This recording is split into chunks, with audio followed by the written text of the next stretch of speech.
이달 초 김건희 국정농단 특검이 서울중앙지검을 압수수색했습니다.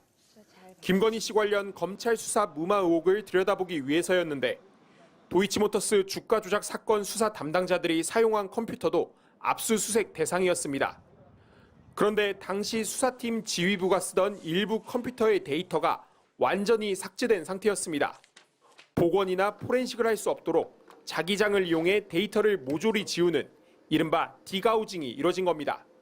하지만 특검은 데이터가 남아있던 수사팀의 다른 PC에서 수사 무마 정황을 뒷받침하는 자료를 확보한 것으로 전해졌습니다.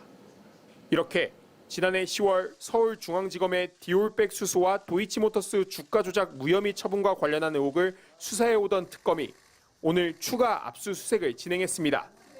대상은 박성재 전 법무장관과 김주현 전 민정수석, 심우정 전 검찰총장과 이창수 전 서울중앙지검장, 조상원 전 4차장 등 모두 8명이었습니다. 김 씨를 무혐의 처분하는 과정에서 어떠한 지시가 오갔는지 파헤치려는 의도지만 이제 수사 기간은 열흘밖에 남지 않았습니다. 특검팀은 남은 기간 최대한 노력할 예정이지만 종결하지 못하면 관련 기관에 이첩할 것이라고 설명했습니다. 오는 22일에 이창수 전 서울중앙지검장과 당시 도이치 수사팀 검사도 각각 피의자와 참고인 신분으로 불러 조사할 계획인데 이 전 지검장은 아직 출석 의사를 밝히지 않은 상태입니다. MBC 뉴스 김지성입니다. 지난해 5월 김건희 씨의 디올백 수수 의혹과 도이치모터스 주가 조작 의혹을 수사하던 서울중앙지검의 지휘부가 갑자기 바뀌었습니다. 이원석 당시 검찰총장이 중앙지검에 디올백 사건을 전담할 수사팀을 구성하라고 지시한 지 12일 만에 박성재 당시 법무부 장관이 송경호 지검장, 김창진 1차장, 고형곤 4차장에 대한 인사를 단행한 겁니다. 어제 단행된 검사장 인사는 제가 이에 대해서 더 말씀드리지 않겠습니다.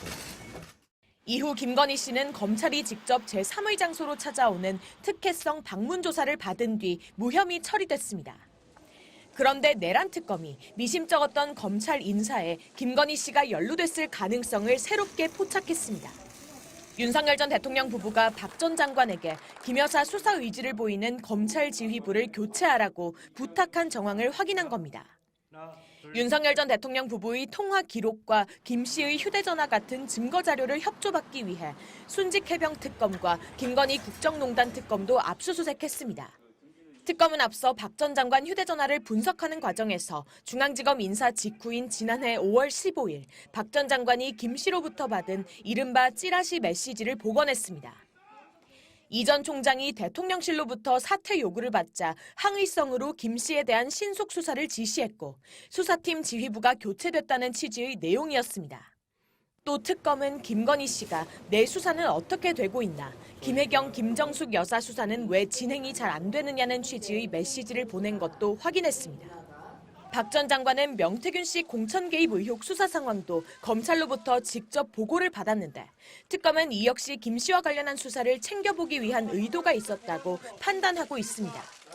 내란 특검은 김 씨의 사법 리스크를 계엄 선포의 동기 중 하나로 판단하고 박 전 장관도 이를 몰랐을 리 없다고 의심하고 있습니다. 실제로 윤 전 대통령으로부터 가정사를 계엄 선포 이유로 들었다는 증언도 있었습니다. 이 자리에서 답변 드리는 건 적절치 않은 것 같습니다. 대통령님 지극히 개인적인 부분이라고 저는 그 당시 느낌을 받았습니다. 특검은 압수수색으로 확보한 자료를 토대로 혐의를 보강해 이르면 다음 주 박 전 장관을 재판에 넘길 계획입니다. 김건희 씨 측은 검찰 인사는 법무부와 대통령실의 인사 원칙과 절차에 따라 이뤄지는 통상적 사무로 이를 수사 무마용 인사로 해석하는 것은 정치적 해석일 뿐 사실과는 무관하다고 해명했습니다. MBC 뉴스 구나연입니다. 오늘 오전 열린 김건희 씨의 도이치모터스 주가 조작 혐의 사건 두 번째 공판. 2010년 10월에서 이듬해 1월까지 김 씨가 미래에셋 직원과 통화한 녹취 파일이 재생됐습니다.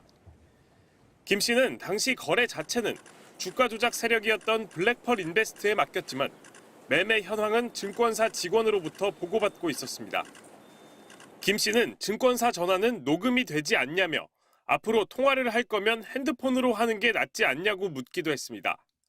11월경에는 오늘 시장이 26포인트 빠졌다고 하는 말에 김 씨가 대단하다고 반응하자 증권사 직원이 다시 도이치모터스는 관리를 하니까 그래도 가격이 유지가 된 것이라고 말합니다. 이어 이듬해 1월 통화에서 김 씨는 누군가와 수익을 6대 4로 나누기로 했다는 걸 증권사 직원에게 털어놨습니다. 25억 7,700만 원에서 또 쉐어를 나누는 거냐는 직원 질문에 내가 40%를 주기로 했다며 거의 2억 7천을 줘야 된다고 말한 겁니다. 통상적인 수수료와 비교하면 이례적으로 높은 액수입니다.